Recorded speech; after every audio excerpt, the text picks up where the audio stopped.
Colorado Territory, 1878. The jagged peaks of the Rockies stood silhouetted against the fading daylight, their snow-capped summits catching the last golden rays of sun. Miles Graham wiped the sweat from his brow, pushing back a lock of sun-bleached brown hair as he scanned the horizon.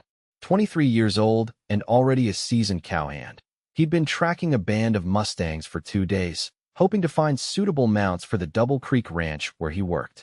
Just a little further, Rusty. Miles patted his chestnut gelding's neck, feeling the animal's muscles tense beneath him. Something's got you spooked, boy. The horse's ears flicked nervously, and Miles instinctively reached for the Winchester rifle secured in his saddle holster. 5 years working the frontier had taught him to trust an animal's instincts. His blue eyes narrowed as he surveyed the rugged terrain, the scrubby juniper and pine giving way to rocky outcroppings that provided perfect hiding places for predators. That's when he heard it, the unmistakable scream of a mountain lion, followed by the panicked whinnying of a horse. Miles urged Rusty forward, cresting a small rise to witness a sight that made his blood run cold. In the small valley below, a magnificent black Mustang mare fought desperately against a tawny mountain lion that had leapt onto her back.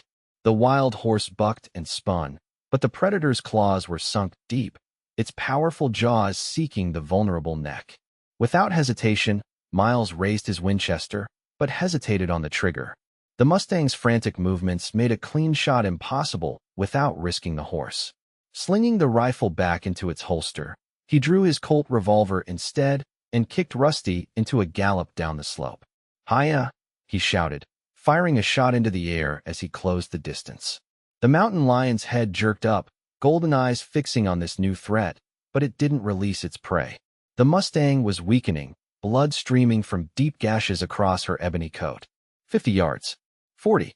30. Miles kept Rusty charging forward, firing another warning shot. When the big cat still wouldn't abandon its prey, Miles knew he had only one option. At 20 yards, he steadied his arm and squeezed the trigger. The shot cracked across the valley, and the mountain lion tumbled from the Mustang's back. The wounded lion gathered itself, hissing in fury, and for one terrible moment, Miles thought it might charge him instead. But a third shot convinced the predator to retreat, limping rapidly into the underbrush.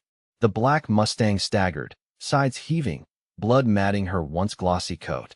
As Miles approached slowly, he expected the wild horse to flee, but she merely watched him with intelligent eyes that seemed to hold more pain than fear. "Easy, girl," Miles murmured, holstering his pistol and dismounting. "I'm not going to hurt you." The Mustang trembled but held her ground, and Miles recognized the gravity of her wounds. Without care, infection would set in, and the beautiful creature would die. Something about her proud stance, even in her injured state, stirred something deep within him. "I can't leave you out here," he said softly. "Let's see if you'll let me help." He removed his bandana and approached with infinite patience, speaking in low, gentle tones.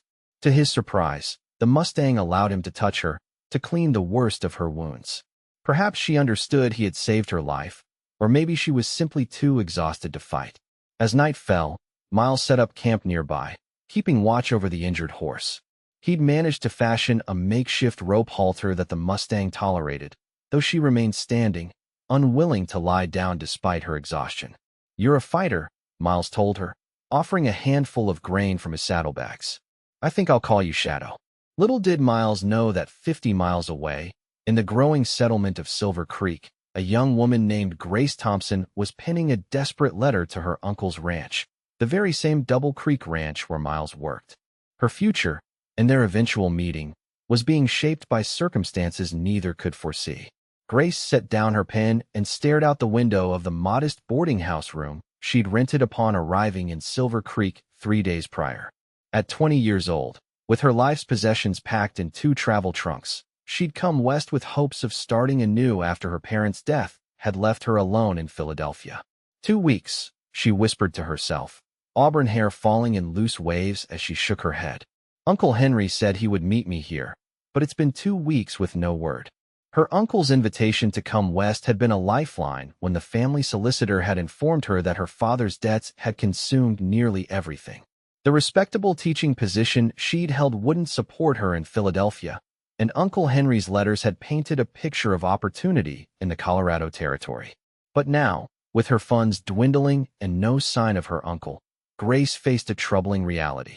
The boarding house proprietress, Mrs. Holloway, had been kind but firm that morning. "Miss Thompson, I cannot extend your stay without payment," the older woman had said. "There's a new shipment of miners coming through next week, and I need every room." Grace sealed the letter she'd written, knowing it might take days to reach Double Creek Ranch. What would she do in the meantime? A knock at her door interrupted her thoughts. It was Mrs. Holloway, her expression grave. "Miss Thompson, there's a gentleman here to see you. Says he's from your uncle's ranch." Grace's heart leapt with relief. "Please, send him up." The man who entered removed his hat respectfully, revealing silver hair at his temples. He introduced himself as Thomas Jenkins, the foreman at Double Creek. "Miss Thompson, I'm afraid I've come with difficult news," he said, his weathered face solemn. "Your Uncle Henry passed away 3 weeks ago." Hart gave out while he was working the south pasture. The room seemed to tilt beneath Grace's feet. "But his letter, he invited me west. I have nowhere else to go." Jenkins shifted uncomfortably. "The ranch is in a difficult position, Miss Thompson. Your uncle had debts we're struggling to cover. I'm afraid there's no place for you there now." As Grace's world collapsed around her, Miles Graham was still 50 miles away, tending to the wounded Mustang as dawn broke over the mountains. Shadow had survived the night, seeming stronger as morning light filtered through the pines. Miles checked her wounds, relieved to find no signs of infection yet. "You're coming along with me," he decided, stroking her midnight black mane. "The ranch has a good stable where you can heal properly." It took hours of patient coaxing to get the Mustang to follow Rusty, but by midday, they were making steady progress toward Double Creek. Shadow walked with a noticeable limp, but followed willingly, something that puzzled and pleased Miles. Wild Mustangs rarely accepted human companionship so quickly. What Miles couldn't know was that Shadow wasn't entirely wild. For months earlier, she had escaped from rustlers who'd captured her from her herd, intending to sell her to a mining operation. The mare had known human contact, though mostly cruel, which made Miles's gentle handling all the more remarkable to her. By the time they reached Double Creek Ranch 2 days later, a bond had formed between man and horse that transcended the usual relationship between cowhand and mount. Shadow allowed Miles to tend her wounds, accepted food from his hand, and came when he called, though she remained skittish around others. "Never seen anything like it," remarked Hank Winters, another ranch hand, as they watched Shadow follow Miles across the corral like a devoted dog. "That's a wild Mustang, acting like she's been raised from a foal. She knows who saved her life," Miles replied simply, though he too was amazed by the connection. Thomas Jenkins returned that evening, looking troubled as he gathered the ranch hands. "Boys, we've got problems," the foreman announced. "Henry Thompson's debts are worse than we thought. Banks threatening foreclosure if we don't make payment in 60 days. A murmur ran through the gathered men. Double Creek was one of the better outfits to work for, with fair pay and decent conditions. "There's more," Jenkins continued. "Henry's niece showed up in Silver Creek, expecting to live here. I had to tell her there's nothing for her now." Miles frowned. "What's going to happen to her?" Jenkins shrugged. "Not our concern. Silver Creek's got work for women, laundry, cooking at the miners' camp. Or the saloon," someone muttered, drawing snickers from a few men. Miles felt a surge of indignation. "That's no place for a lady. Where's she staying now?" "Boarding house in town, but not for long from what I gathered. She's nearly out of money." That night, Miles couldn't sleep. He kept thinking about Henry Thompson's niece, alone in a frontier town with no family and dwindling prospects. He'd liked the old rancher, who'd given Miles his start when he'd arrived in Colorado with nothing but determination and a good seat on a horse. The idea of leaving the man's niece to fend for herself didn't sit right. At dawn, Miles saddled Rusty. "I'll be back by tomorrow," he told the stable boy. "Keep an eye on Shadow for me." "Where you heading?" the boy asked. "Silver Creek. Got business there." The ride to town gave Miles plenty of time to question his impulsive decision. What exactly did he plan to do? Offer charity to a woman he'd never met? Bring her back to a ranch that might not exist in 2 months? But something drove him forward, a sense of obligation perhaps, or simply the knowledge that doing nothing wasn't an option he could live with. Silver Creek had grown considerably since Miles last visited. New buildings lined the main street, evidence of the silver strike that had brought prosperity to the area. He made straight for the boarding house, where he inquired after Miss Thompson. "She's packing to leave," Mrs. Holloway informed him with obvious disapproval. "Poor girl's got nowhere to go and barely enough for the stagecoach fare." "May I speak with her? I worked for her uncle." Mrs. Holloway hesitated, then nodded. "Second floor, last door on the right." "Mind your manners, young man." Miles climbed the stairs, removing his hat as he approached the indicated door. He knocked, suddenly aware of his trail-worn appearance and lack of a concrete plan. The door opened to reveal a young woman whose appearance momentarily left Miles speechless. Grace Thompson stood before him in a simple blue dress, her auburn hair pulled back in a practical but becoming style. Her eyes, the color of warm amber, showed evidence of recent tears, yet held a dignity that impressed him immediately. "Yes?" she asked, clearly puzzled by the appearance of a stranger at her door. Miles cleared his throat. "Miss Thompson? I'm Miles Graham from Double Creek Ranch. I work for your uncle." A flicker of hope crossed her face before fading.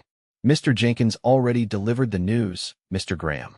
I appreciate your calling, but I'm not here on ranch business," Miles interrupted. "That is, not official business. May I come in? Or perhaps we could speak downstairs if that's more proper." Grace studied him for a moment, then nodded toward the stairs. The parlor would be appropriate. Once seated in the boarding house's modest parlor, under Mrs. Holloway's watchful eye from across the room, Miles struggled to find the right words. "Miss Thompson, I knew your uncle well. He was a good man who gave me my start here 4 years ago." "Thank you for saying so," Grace replied softly. "I hadn't seen him since I was a child, but his letters were kind." Miles leaned forward slightly. "The situation at Double Creek is difficult, but I don't believe your uncle would want you left stranded. I've come to offer my assistance." Grace's posture stiffened. "I don't accept charity, Mr. Graham." "It's not charity," Miles assured her quickly. "The ranch needs help, especially now. We lost our cook last month, and the hands are threatening mutiny over Jenkins' attempts at stew." It wasn't entirely true. They did have a cook, though the man's abilities were questionable at best. But Miles could see that Grace needed a legitimate reason to accept help, not handouts. "You're offering me employment?"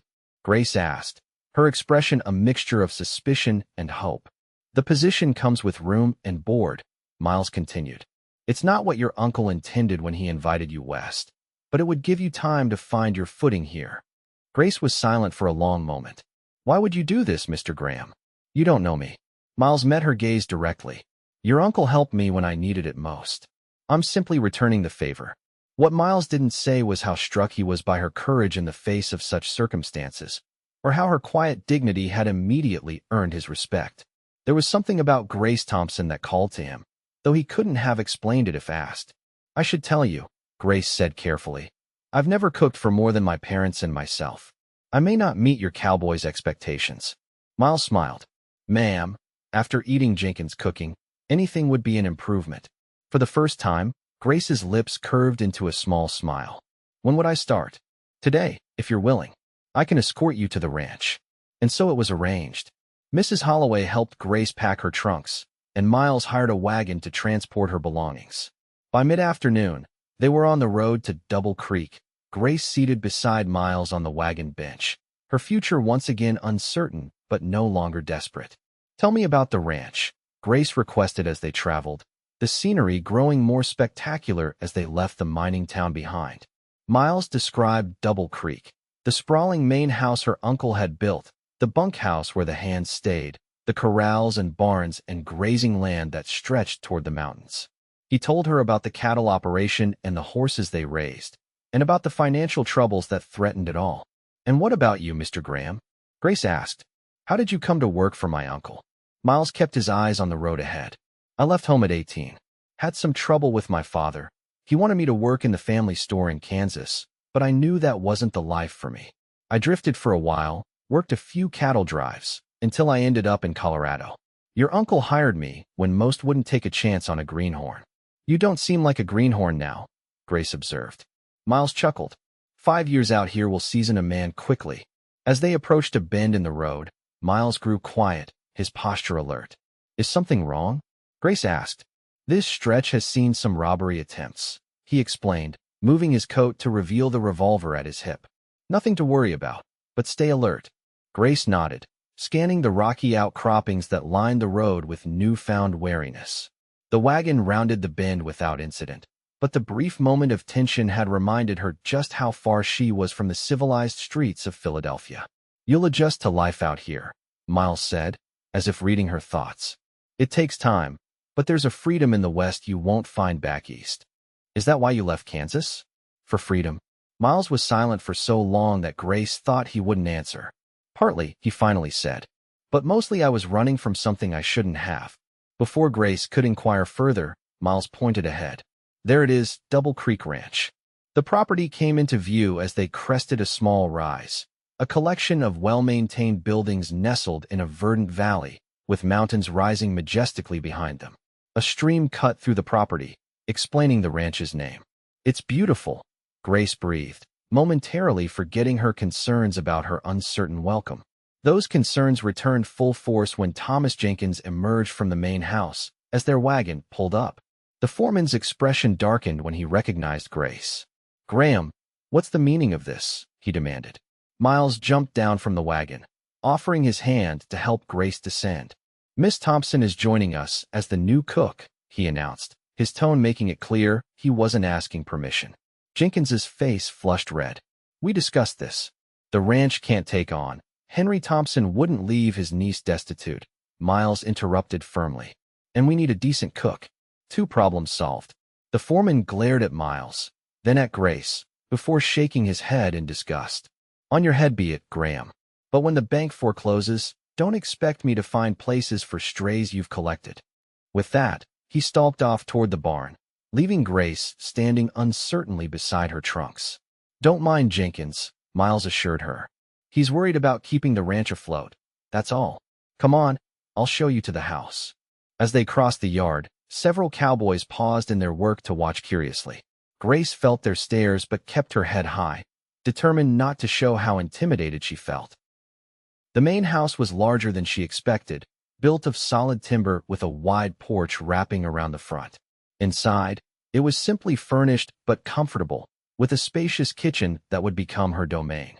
"Your room is upstairs, first door on the left," Miles told her. "It's not fancy, but it's private. The hands eat at 7 in the morning, noon, and 6 in the evening. They're not particular about what they eat, just that there's plenty of it."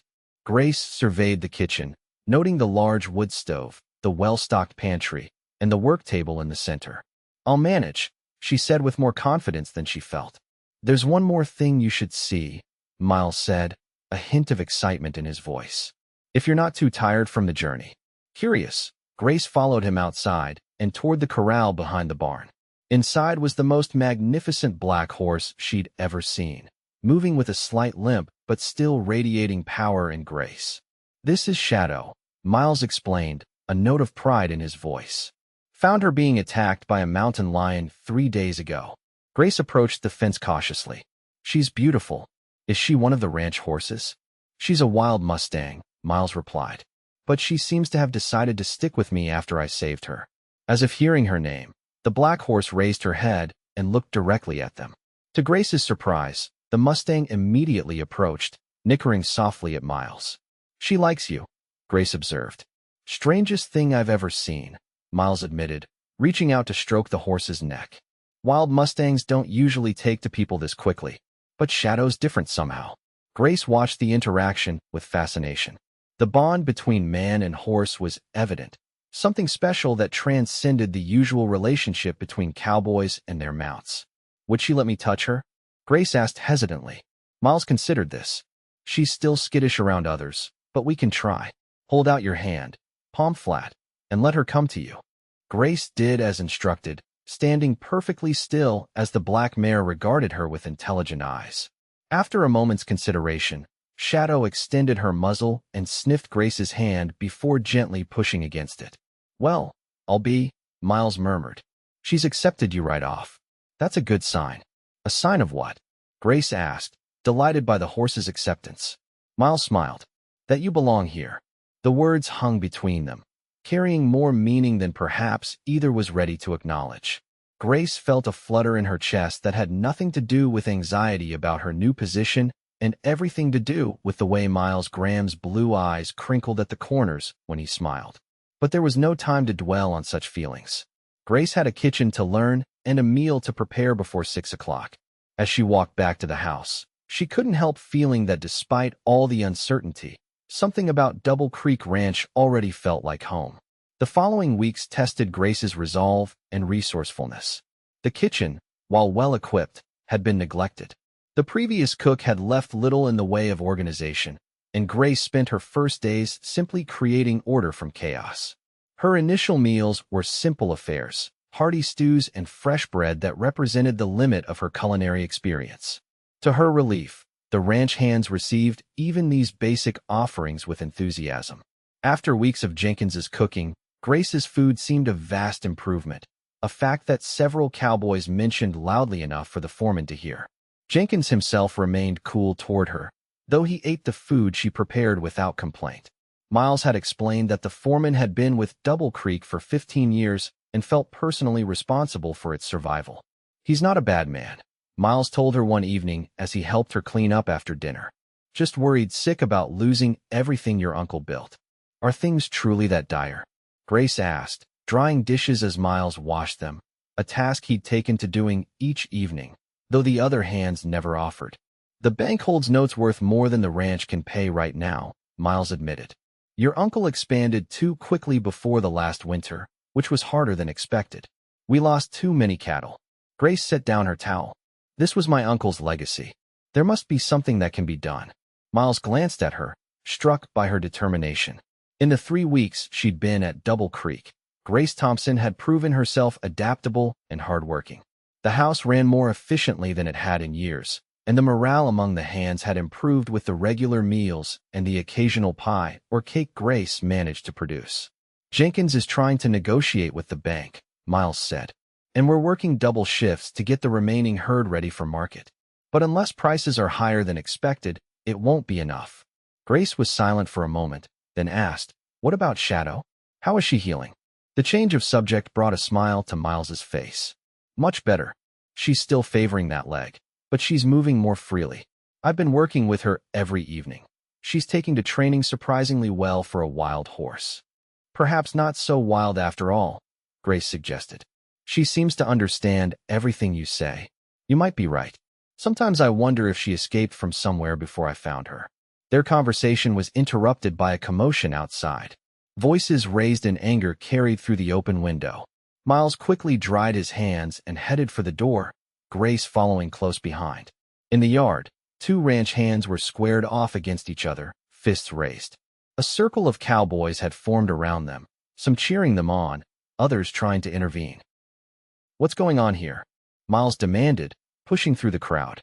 One of the men, a stocky cowboy named Pete, spat on the ground. "Caught this snake going through my saddlebags. Missing 2 months' wages." The accused, a newer hand named Farley, shook his head vehemently. "I never touched your money, Pete. I was just looking for tobacco." Miles stepped between them. "That's enough. We don't need fighting on top of everything else." Pete wasn't backing down. "Check his pockets, Graham. He's got my money, I'm sure of it." Before Miles could respond, Jenkins emerged from the bunkhouse. "What's all this racket?" The situation was explained again, with both men sticking to their stories. Jenkins regarded Farley with suspicion. "Empty your pockets," the foreman ordered. Farley hesitated, then complied. From his jacket came a wad of bills that matched the amount Pete claimed was missing. The crowd murmured ominously. "I didn't steal it," Farley insisted, panic in his voice. "Someone must have planted it on me." "Liar." Pete lunged forward, only to be restrained by 2 other cowboys. Jenkins's face was grim. "We don't tolerate thieves at Double Creek. Pack your things and be gone by morning, Farley." "But I didn't, now," Jenkins roared. As Farley slunk away toward the bunkhouse, the crowd dispersed. The evening's entertainment concluded. Grace, who had watched the whole scene from the edge of the yard, approached Miles with concern. "Do you think he really stole the money?" she asked quietly. Miles frowned. "Hard to say. The money was in his pocket, but Farley's never struck me as dishonest. Something doesn't feel right." Grace glanced toward the bunkhouse, where Farley could be seen through the window, dejectedly packing his meager belongings. "It seems a harsh punishment, especially when we need every hand." That's the way it is out here, Miles explained. A man's word and honesty are everything. Once that's questioned, there's no place for him.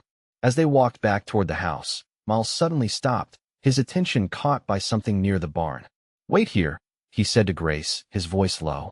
Miles moved silently toward the shadowy figure that was attempting to saddle a horse in the darkness. As he drew closer, he recognized young Danny, the stable boy, struggling with a saddle too large for his 12-year-old frame. "Going somewhere, Danny?" Miles asked, causing the boy to jump and nearly drop the saddle. "And Mr. Graham, I thought." Miles crossed his arms. "You thought you'd run away before anyone discovered you planted that money on Farley?" The boy's face crumpled. "How'd you know?" "I didn't for certain until now," Miles admitted. "But I've seen you watching Pete counting his money. And you've been asking about how to get to Denver for weeks now." Tears streamed down Danny's face. "I didn't mean for Farley to get blamed. I was just going to take the money and go find my pa in Denver. But Pete started hollering about being robbed, and I got scared and slipped the money into Farley's jacket when everyone was looking at Pete." Miles sighed, feeling both disappointed in the boy and sympathy for his situation. Danny had been orphaned the previous year when his mother died of fever. He'd been working at the ranch for room and board, but Miles knew the boy missed having a family. "We need to make this right," Miles said firmly. "Come on." He led the reluctant boy back to where Grace waited, quickly explaining the situation. Together, they went to find Jenkins and Pete, who were still in the yard discussing the incident. Danny's tearful confession was met with anger from Pete and stern disappointment from Jenkins. "Stealing is stealing, boy," the foreman said harshly. "I should turn you out just the same as Farley." "Please, Mr. Jenkins," Grace interjected. "He's just a child who made a terrible mistake. Surely there's a more appropriate consequence that would teach him the lesson without destroying his future." Jenkins scowled. "What would you suggest, Miss Thompson?" Grace thought for a moment. Danny should return the money, of course, and apologize to Mr. Farley. Then perhaps he could work extra hours for Pete until he's made amends. Miles nodded in agreement. The boy needs guidance, not abandonment. After some discussion, a compromise was reached. Danny would work off his debt to Pete, and Farley would be allowed to stay, though the cowboy was understandably upset about being falsely accused. Later, as Miles walked Grace back to the main house under a sky brilliant with stars, she shook her head. That poor boy. To be so desperate for family that he'd risk everything. "Many come west looking for something they're missing," Miles replied thoughtfully. "Family, fortune, freedom. And what were you looking for, Mr. Graham?" Grace asked, stopping to look up at him. In the moonlight, her features were softened, her auburn hair catching the silver glow. Miles found himself momentarily speechless, struck by her quiet beauty and the genuine concern she showed for everyone at Double Creek. "I'm not sure I knew," he admitted, "but I think I might be finding it." The moment stretched between them, filled with unspoken possibilities. Then Miles cleared his throat and gestured toward the house. "You should get some rest. Morning comes early." Grace nodded, suddenly aware of how close they were standing. "Good night, Mr. Graham." "Miles," he corrected gently. "After a month of washing dishes together, I think we can dispense with formalities." She smiled. "Good night, Miles." "Good night, Grace." As Miles watched her enter the house, he was struck by how quickly she had become an essential part of life at Double Creek. The hands respected her, Danny looked up to her, and even Jenkins had begun to acknowledge her contributions. As for Miles himself, well, those feelings were becoming harder to ignore with each passing day. But with the ranch's future hanging in the balance, romance was a luxury he couldn't afford to consider. Double Creek needed saving, and Miles was determined to find a way, not just for Henry Thompson's legacy, but for the woman who was making the ranch feel like home for the first time in Miles's wandering life. The next morning dawned with an unexpected visitor. Miles was working with Shadow in the corral, pleased with how well the Mustang was healing, when a fancy carriage pulled up in front of the main house. A well-dressed man stepped down, surveying the property with obvious interest. Jenkins hurried from the barn to greet the visitor, his manner unusually deferential. Miles continued training Shadow but kept an eye on the interaction, something about the stranger setting off warning bells in his mind. When Jenkins led the man toward the corral, Miles braced himself for an introduction he suspected he wouldn't like. "Graham, this is Mr. Victor Hollister from Denver National Bank," Jenkins announced. He's here to discuss the ranch's situation. Hollister, a slender man in his 40s with a neatly trimmed beard, extended his hand. Mr. Graham, the foreman tells me you're one of the most experienced hands at Double Creek. Miles shook the offered hand briefly. Been here 5 years. And is that one of the ranch's horses you're working with? Hollister inquired, eyeing Shadow with obvious appreciation. Before Miles could answer, Jenkins jumped in. That's a wild Mustang Graham rescued. Fine specimen, good breeding stock potential. Hollister nodded thoughtfully. Indeed. I have several clients who would pay handsomely for quality horse flesh. Perhaps we could discuss that as part of our negotiations. Miles tensed. Shadow's not for sale. She's personal property, not the ranch's. An awkward silence followed, broken when Grace emerged from the house, curious about their visitor. Jenkins made the introductions. Miss Thompson, this is Mr. Hollister from the bank. Mr. Hollister, Miss Grace Thompson, Henry's niece. A pleasure, Miss Thompson, Hollister said, his manner becoming even more polished. I wasn't aware Henry Thompson had family in the area. I arrived recently, Grace explained, her posture straight and dignified despite her simple work dress. My uncle had invited me to make my home here before his passing. How unfortunate timing, Hollister remarked with practiced sympathy. I'm here to discuss the ranch's financial obligations. Perhaps you'd like to be present for our conversation? As family, you might have some interest in the outcome. Grace glanced at Jenkins, who nodded reluctantly. I would appreciate that, Mr. Hollister. As the three headed toward the main house, Miles returned his attention to Shadow, but his mind was on the conversation taking place without him. Something about Hollister struck him as calculating, beneath the veneer of professional courtesy. Later that afternoon, Grace sought out Miles, finding him still with Shadow in the corral. Her expression told him the news wasn't good. The bank is unwilling to extend any further credit, she reported, leaning against the fence rail. Mr. Hollister says they'll foreclose in 30 days unless we can make a significant payment. How significant? Miles asked, coming to join her at the fence. $5,000. Grace shook her head. Even if we sell every head of cattle at top dollar, Jenkins says we'll be short. Miles let out a low whistle. That's a steep figure. Mr. Hollister made an alternative offer, Grace continued, her voice carefully neutral. He knows some investors who might purchase the ranch intact, keeping on the current hands. Jenkins seemed to think it was our best option. But you don't agree, Miles observed, noting the tension in her posture. Grace met his gaze directly. It's not just a ranch, Miles. It's my family's legacy. My uncle built this place from nothing. I can't simply hand it over to strangers without trying everything possible to save it. Her determination stirred something in Miles. What did you have in mind? I don't know yet, she admitted. But there must be something we haven't considered. Miles was silent for a moment, thinking. There's a horse auction in Denver next week. Good horses are fetching high prices with all the new settlements and mining operations. Could we sell some of the ranch stock? Grace asked hopefully. We have a few that might bring decent money, Miles acknowledged. But the real prize would be Shadow once she's fully healed and trained. A horse like her could command $1,000 or more. Grace's eyes widened. But you said she wasn't for sale. Miles reached through the fence to stroke Shadow's neck. The Mustang pushed against his hand affectionately. She isn't. But I'd rather see her sold than watch Double Creek fall to foreclosure. The sacrifice Miles was willing to make touched Grace deeply. I couldn't ask that of you, Miles. Shadow is special to you. So is Double Creek, he replied simply. And the people here. Their eyes met, and Grace felt the unspoken meaning behind his words.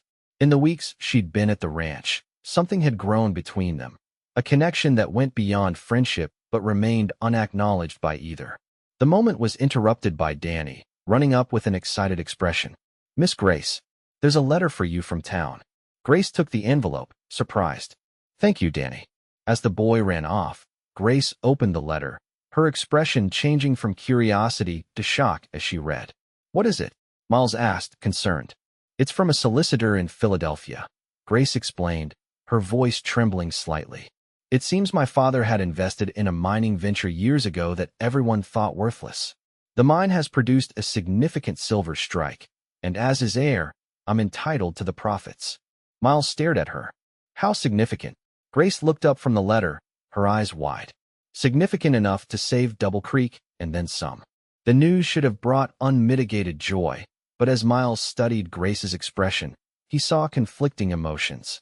"This is wonderful news," he said carefully. "Isn't it?" Grace folded the letter slowly. "The solicitor requests my presence in Philadelphia to sign the necessary documents and arrange for the transfer of funds. He strongly recommends I return east permanently to manage these new financial interests." The implication hung heavy in the air between them. Grace now had the means not only to save the ranch, but also to return to the civilized life she'd left behind. A life that had no place for a cowboy like Miles Graham. "Will you go?" Miles asked, striving to keep his tone neutral despite the sudden tightness in his chest. "I must, at least temporarily," Grace replied, not meeting his eyes. "The legal matters require my presence." Miles nodded, understanding the practical necessity while dreading what might follow. "When will you leave?" "As soon as possible. The stage to Denver runs tomorrow." Grace finally looked up at him. "I'll make arrangements for the bank payment before I go." "I could accompany you to Denver," Miles offered, not ready to let her go. Grace hesitated, then shook her head. "Jenkins needs you here, and Shadow still requires your care." As if sensing the tension, the black Mustang moved closer to the fence, nickering softly. Grace reached out to stroke her muzzle. "Take care of her, Miles," she said softly. "And of Double Creek until I return." "You will come back then?" Miles couldn't keep the hope from his voice. Grace met his gaze, her amber eyes filled with uncertainty. "I don't know what awaits me in Philadelphia, but I promise to return long enough to ensure the ranch's future is secure." It wasn't the answer Miles had hoped for, but it was honest. As he watched Grace walk back to the house to prepare for her journey, he felt as though something precious was slipping through his fingers before he'd fully grasped it. Shadow pushed her nose against his shoulder, as if offering comfort. "I know, girl," Miles murmured. "I know." The following morning dawned clear and cold, a hint of autumn in the air as Grace's trunks were loaded onto the wagon that would take her to catch the stagecoach. The ranch hands gathered to bid her farewell, even Jenkins showing genuine regret at her departure. "The ranch owes you a debt, Miss Thompson," the foreman said gruffly. "Whatever you decide about its future, you've saved what your uncle built." Grace smiled, though her eyes were shadowed with the weight of the decisions that lay ahead. "Double Creek will continue, Mr. Jenkins. I promise you that." Danny hung back shyly until Grace knelt to his level. "Will you really come back, Miss Grace?" the boy asked, lower lip trembling slightly. "Of course I will," she assured him, straightening his collar. "Who else would help me bake pies for Sunday dinner?" Finally, Grace turned to Miles, who stood beside the wagon, his expression carefully composed. "I suppose this is goodbye for now," she said. "For now," Miles agreed, helping her up onto the wagon seat. Their hands touched briefly, and he found himself reluctant to let go. "Safe travels, Grace." As the wagon pulled away, Grace looked back once, her gaze finding Miles standing tall among the buildings of Double Creek, Shadow now beside him in the morning light. The image burned itself into her memory, a tableau of the life she was leaving behind, perhaps forever. The journey to Philadelphia was long and arduous, giving Grace ample time to consider her future. The solicitor's letter had changed everything, offering financial security and a return to the society she'd known all her life. Yet as the miles stretched between her and Colorado, Grace found herself thinking not of Philadelphia's comforts, but of Double Creek's rugged beauty, of Danny's gap-toothed smile, and most of all, of Miles Graham's steady presence. Philadelphia welcomed her with familiar elegance, cobblestone streets, fashionable shops, and the genteel society she'd once moved within. Her father's attorney, Mr. Caldwell, received her with evident relief. "Miss Thompson, we feared we might not locate you," the elderly lawyer said as he ushered her into his wood-paneled office. "The mining shares your father purchased have proven remarkably valuable, far beyond anyone's expectations." The figures he presented were staggering. Grace found herself the owner of a considerable fortune, enough to secure her future and that of Double Creek Ranch many times over. "You'll want to re-establish yourself here, of course," Mr. Caldwell continued. "I've taken the liberty of inquiring about several suitable properties. A woman of your new station should have an appropriate residence." Grace smiled politely, but made no commitments. "For now, I'll stay at the hotel, Mr. Caldwell. I have matters in Colorado that require resolution before I make permanent arrangements." The attorney looked disappointed but nodded. As you wish. Though I must say, many of your father's friends will be eager to welcome you back into society. Indeed, Mr. Edward Harrington has already called twice inquiring after your return. Edward Harrington had once courted Grace before her father's financial troubles had become known. His renewed interest, coinciding with her change in fortune, struck her as tellingly convenient. In the days that followed, Grace found herself swept into a whirl of social obligations. Tea with her father's former business associates' wives, dinner invitations from families who had once been close to her parents, and indeed, several calls from Edward Harrington himself. "You're looking remarkably well, Grace," Edward commented during one such visit, his handsome features arranged in an expression of admiration. "The Western air must agree with you." "Colorado has its charms," Grace replied carefully. "I'm sure it does, for those who enjoy rustic living," Edward said with a dismissive smile.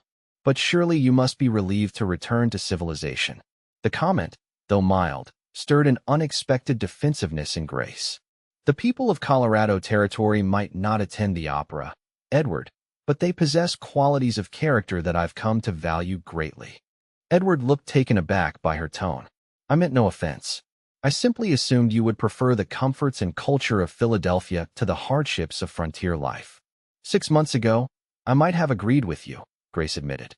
"But I've learned that comfort isn't everything." As the weeks passed, Grace fulfilled her legal obligations, signed the necessary documents, and arranged for the transfer of funds to save Double Creek. She wrote regularly to Jenkins with instructions for the ranch's management, but her letters to Miles remained unwritten, the words refusing to come despite her many attempts. What could she say? That she missed him? That Philadelphia's elegant drawing rooms felt stifling after Colorado's open skies? That no conversation with Philadelphia's most eligible gentleman stirred her heart the way Miles's simple words had done? Meanwhile, at Double Creek, Miles threw himself into work, training Shadow, who had recovered fully from her injuries, and helping Jenkins implement the improvements Grace had authorized with the newly secured funds. The ranch was thriving under their joint management, but for Miles, something essential was missing. "That Mustang of yours is ready for advanced training," Jenkins commented one evening as they reviewed the ranch accounts. "Never seen a horse take to saddle work so naturally. She's got good bloodlines somewhere in her past." Miles nodded absently, his thoughts elsewhere. "She's special." Jenkins studied him for a moment. "Had a letter from Miss Thompson today. Bank matters are settled. She's signed ownership of the ranch over to a trust, with instructions that it continue operations as before." This caught Miles's attention. "Did she mention when she's returning?" The foreman's expression was sympathetic. "No mention of returning, Graham. Sounds like she's settling back into Philadelphia society. Mentioned some social engagements, people she's reconnecting with." The news, though not unexpected, hit Miles harder than he cared to admit. He'd known Grace might choose her former life once the option was available, but some part of him had hoped. "Good for her," he said finally, rising from the table. "She deserves the life she wants." Jenkins watched him go, shaking his head at the younger man's obvious heartache. "Fool boy," he muttered to himself. "Should have told her how he felt when he had the chance." In Philadelphia, Grace found herself at yet another elegant dinner party, seated beside Edward Harrington, who had made his intentions increasingly clear over the past weeks. "You look beautiful tonight, Grace," he commented, admiring her emerald evening gown. "That color suits you wonderfully." "Thank you, Edward," she replied, accepting the compliment with a practiced smile that didn't reach her eyes. The table conversation flowed around her, discussions of the latest theatrical performances, gossip about mutual acquaintances, debates about politics that seemed removed from real concerns. Grace participated automatically, but her mind drifted frequently to Double Creek, to the simple meals shared with Miles, to Shadow's progress, to whether Danny was keeping up with his reading lessons. "Grace," Edward's voice brought her back to the present. "Mrs. Hamilton asked your opinion on the matter." "I'm sorry," Grace apologized. "My thoughts were elsewhere." Mrs. Hamilton, their hostess, smiled indulgently. "We were discussing the dreadful conditions out west.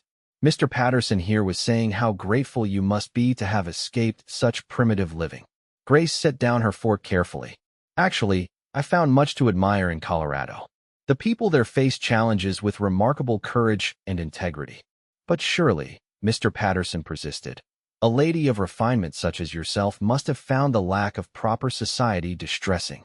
Grace thought of Miles washing dishes beside her in the kitchen, of his gentleness with Shadow, of his willingness to sacrifice something precious to him for the sake of others. I found that true refinement isn't limited to drawing rooms, Mr. Patterson, she replied firmly. Some of the most genuine, honorable people I've ever met wear boots rather than dancing slippers. A somewhat uncomfortable silence followed before Mrs. Hamilton skillfully redirected the conversation.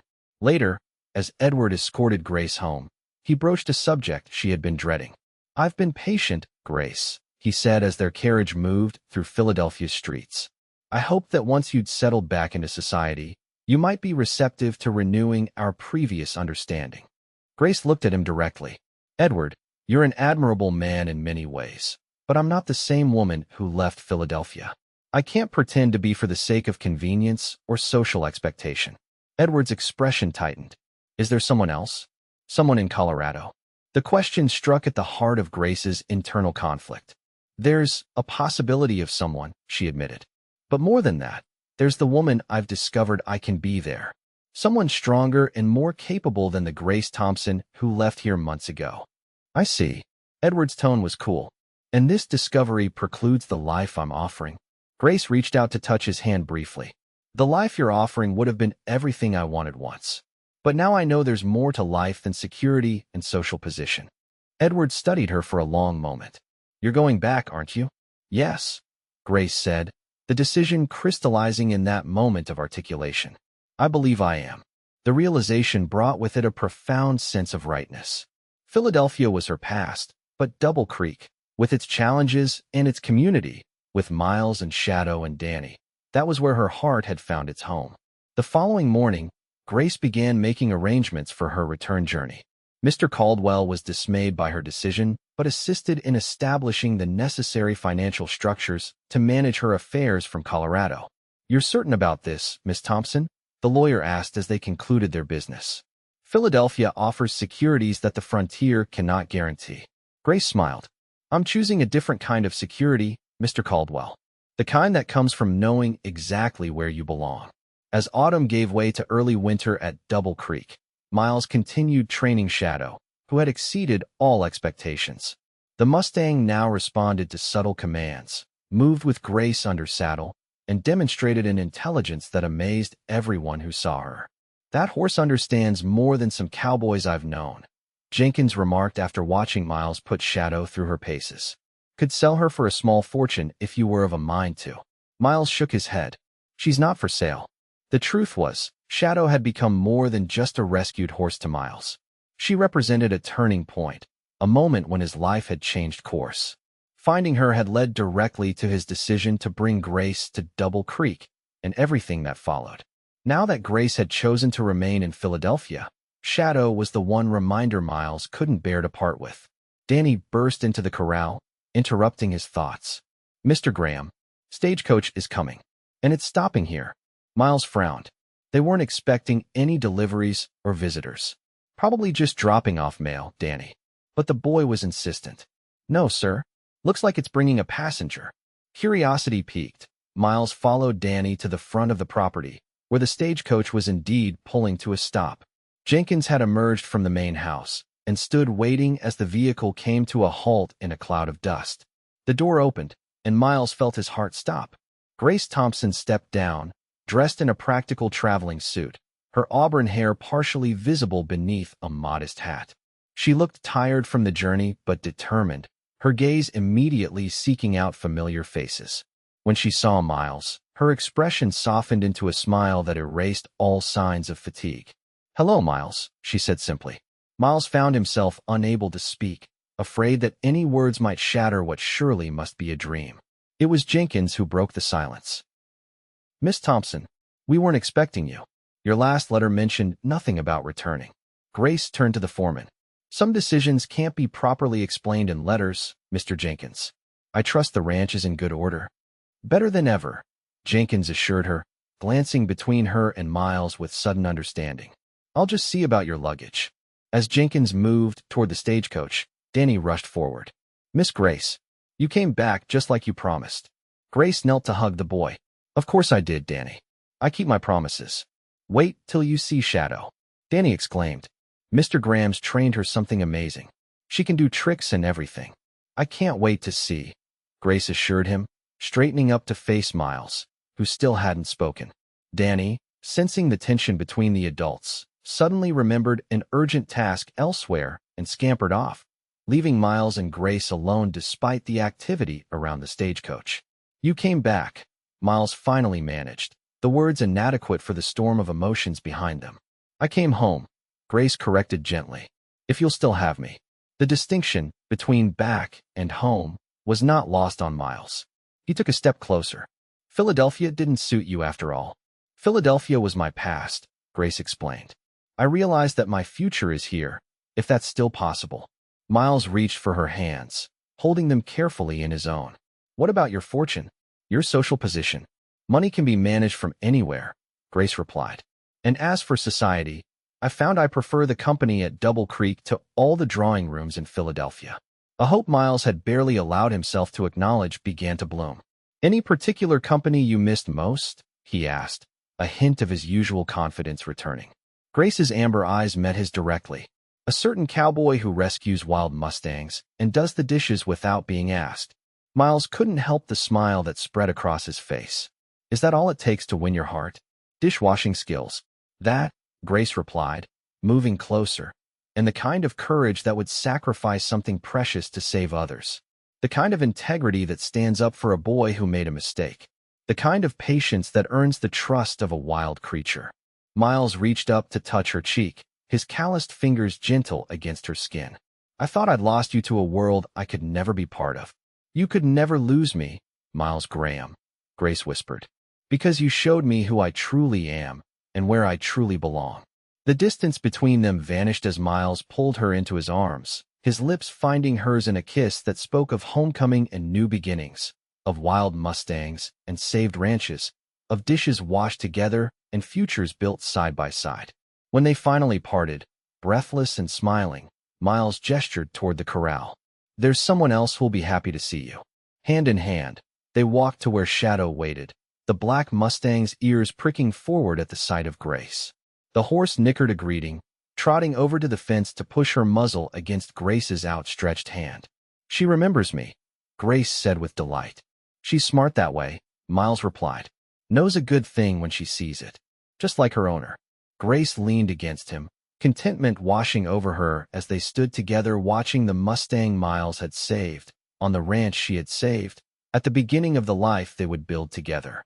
Tell me, she asked quietly, when you saw Shadow being attacked by that mountain lion, did you ever imagine where that moment would lead? Miles looked down at her, his blue eyes filled with love. Not in my wildest dreams. But I wouldn't change a single step of the journey. As the sun set over Double Creek Ranch, painting the Colorado sky in fiery hues of orange and gold, Miles and Grace remained by the corral, planning their future together while Shadow grazed peacefully nearby. The wild Mustang who had brought them together, and who would remain their faithful companion through all the years to come.